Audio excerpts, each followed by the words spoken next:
దేశ రాజధాని ఢిల్లీలో కురుస్తున్న భారీ వర్షాలకు యమునా నది ప్రమాద స్థాయిని దాటి ప్రవహిస్తుంది.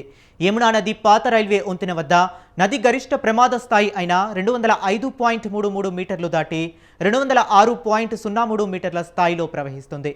వరద పరిస్థితుల నేపథ్యంలో లోతట్టు ప్రాంతాలను ఖాళీ చేయిస్తున్నారు అధికారులు. భారీ వర్షాల కారణంగా పలు లోతట్టు ప్రాంతాలు ఇప్పటికే జలమయమయ్యాయి.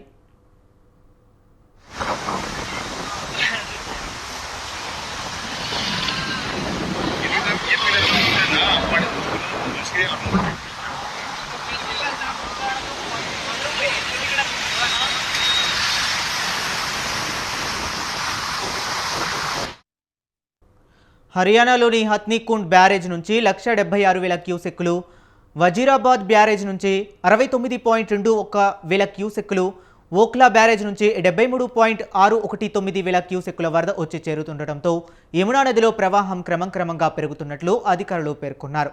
ఇళ్లలోకి నీరు చేరుతుండటంతో పడవలపై తిరుగుతూ అధికారులు నదీ తీర ప్రాంత ప్రజలను హెచ్చరికలు జారీ చేశారు.